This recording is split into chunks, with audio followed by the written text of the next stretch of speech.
Welcome दोस्तों। आज हम लोग बिहार बोर्ड के 10वीं क्लास के नॉन हिंदी के 10 नंबर पाठ जिसका नाम ईर्ष्या तू न गई मेरे मन से है, इसके लेखक राष्ट्र कवि रामधारी सिंह दिनकर है। आज इस पाठ को पढ़ेंगे। इस पाठ को पढ़ने के बाद उम्मीद करता हूं कि आप लोगों के अंदर भी जो ईर्ष्या होगी वह समाप्त हो जाएगी। ईर्ष्या का मतलब होता है जलन, डाह। जब किसी चीज़ के उन्नति या तरक्की देखकर जलते हैं हम, तो उसे ईर्ष्या कहा जाता है। सबसे पहले पाठ परिचय को जान लेते हैं। रामधारी सिंह दिनकर। रामधारी सिंह दिनकर को राष्ट्र कवि कहा जाता है। तो रामधारी सिंह दिनकर के इस रोचक निबंध में जीवन के रोज़मर्रा के व्यवहारों पर टिप्पणी है। यह जो पाठ है यह एक प्रकार का निबंध है और इसमें जीवन के रोज़मर्रा के व्यवहारों पर टिप्पणी की गई है और सही संतुलित जीवन के प्रति सोचने समझने का पहलू विकसित करने की सीख है। इस पाठ में सही और संतुलित जीवन कैसे जिए इसके बारे में बताया गया है। तनाव को कम करने में व्यक्ति की अपनी अंतरात्मा खास योगदान देती है। अगर आप जितना ही तनाव लीजिएगा, जितना ही टेंशन कीजिएगा उतना ही टेंशन होगा, और टेंशन को जितना ही दूर कीजिएगा उतना ही टेंशन दूर होगा।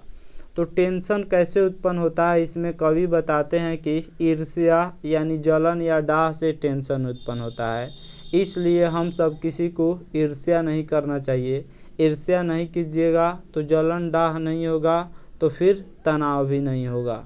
यह निबंध इस अंतर्निहित समझ को विकसित करता है। शीर्षक रोचक है और पहली नज़र में पढ़ने का आमंत्रण देता है। यह जो शीर्षक है, शीर्षक का मतलब टाइटल, यह जो है वह शीर्षक है ईर्ष्या तू न गई मेरे मन से।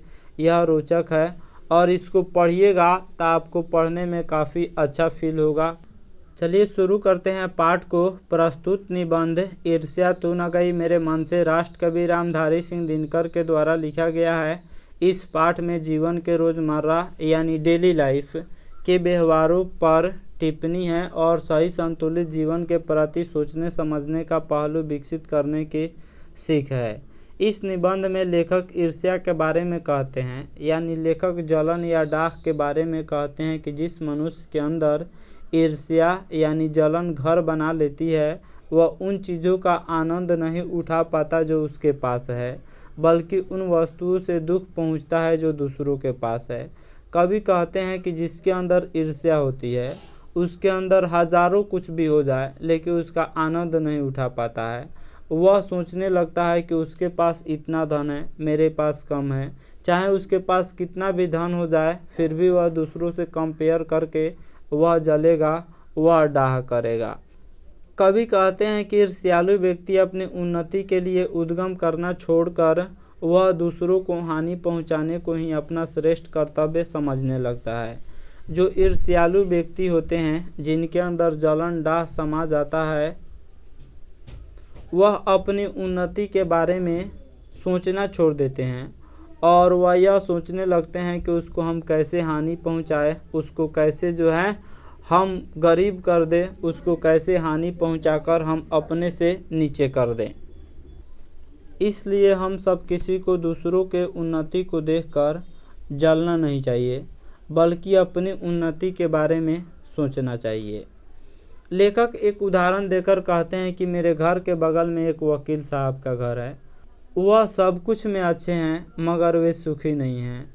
उनके पास पूरा भरा पूरा परिवार है, उनके पास जो है नौकर भी है सुख देने वाला, सोसाइटी में काफ़ी इज्जत है, बाल बच्चा है, लेकिन फिर भी वह सुखी नहीं है। क्यों नहीं है? तो क्योंकि उनके घर के बगल में एक बीमा एजेंट है जिनके पास उनसे ज़्यादा धन है। बीमा एजेंट के पास कार है, बीमा एजेंट के पास जो है और बहुत सारी चीज़ है, जिसके चलते वकील साहब बीमा एजेंट से हमेशा जले रहते हैं, हमेशा ईर्ष्या करते हैं।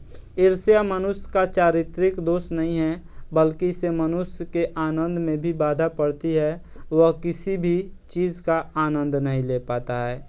लेखक कहते हैं कि ईश्वर चंद्र विद्यासागर ने कहा है कि तुम्हारी निंदा वही व्यक्ति करेगा, यानी तुम्हारी हीनाई वही व्यक्ति करेगा जिसकी तुमने भलाई की है। ईश्वर चंद्र विद्यासागर का कहना है कि तुम्हारी हीनाई यानी पीठ पीछे तुम्हारी शिकायत वही व्यक्ति करेगा जिसकी तुमने भलाई की है, इसलिए निंदा से घबराना नहीं चाहिए। वह कहते हैं कि जिनका चरित्र उन्नत है उनका हृदय निर्मल में स्वच्छ और विशाल है, काफ़ी बड़ा है। इन बेचारों की बातों से क्या चिढ़ना, ये तो खुद ही छोटे हैं। लेखक कहते हैं जो छोटे होते हैं वहीं दूसरों किसी की निंदा करते हैं, इसलिए इनकी बातों से हमें चिढ़ना नहीं चाहिए। लेखक आगे कहते हैं कि कुछ लोग दूसरों की निंदा इसलिए करते हैं कि इस प्रकार दूसरे लोग जनता अथवा मित्रों की आंखों से गिर जाएंगे, तब जो स्थान रिक्त होगा उस पर अनायास मैं ही बिठा दिया जाऊंगा। लेखक कहते हैं कि कुछ लोग आपकी निंदा इसलिए करते हैं कि दूसरों के नज़र में आपको गिराने के लिए। दूसरों के नज़र में आप गिर जाइएगा तो उसके जगह पर मैं बैठ जाऊंगा, लेकिन ऐसा होता नहीं है। मगर ऐसा नहीं होता है। किसी भी मनुष्य के पतन का कारण उसके भीतर सद्गुणों का ह्रास है। कवि कहते हैं कि मनुष्य के पतन का कारण उसके अंदर अच्छाई का नष्ट होना। इस प्रकार कोई भी मनुष्य दूसरों की निंदा करने से अपनी उन्नति नहीं कर सकता। उन्नति तो उसकी तभी होगी जब वह अपने चरित्र को निर्मल, अपने कैरेक्टर को स्वच्छ बनाए तथा अपने गुणों का विकास करे। लेखक ने नीत्शे के कथन के माध्यम से ईर्ष्या से बचने का उपाय बताते हैं। लेखक बताते हैं कि ईर्ष्या से कैसे बचा जाए। जो लोग नए मूल्यों का निर्माण करते हैं वे सबसे दूर बसते हैं। जो नई सोच रखते हैं, नई समझ रखते हैं, वह वैसे लोगों के पास नहीं जाते हैं जो नीच किस्म के होते हैं। भीड़ भाड़ से दूर एकांत में वास करते हैं। जिनको ईर्ष्या से बचना है वह भीड़ भाड़ से एकांत में वास करें। उन्हें शोहरत की चाह नहीं होती। वे अपना ध्यान अपने कार्य पर केंद्रित करते हैं। निंदा बकवास पर वे ध्यान नहीं देते। भीड़ से दूर रहकर ही अपने काम को अंजाम देते हैं।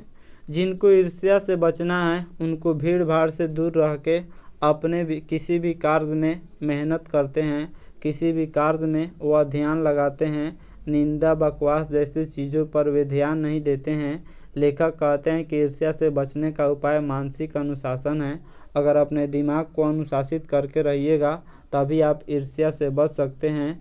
जो व्यक्ति ईर्ष्यालु स्वभाव का होता है उसे फालतू बातों के बारे में सोचने की आदत छोड़ देनी चाहिए। कवि कहते हैं अगर आपको ईर्ष्या से बचना है तो भीड़ भाड़ से दूर रहिए और फालतू बातों के बारे में सोचना छोड़ दीजिए। यह पता लगाइए कि आपके अंदर जो कमी है उस कमी को कैसे पूरा किया जाए। अपनी उन्नति के बारे में सोचिए। दूसरों किसी की निंदा वगैरह के बारे में बिल्कुल ध्यान मत दीजिए। तो यहाँ पे पाठ समाप्त होता है। आशा करता हूँ आप लोग भी ईर्ष्या से बचिएगा।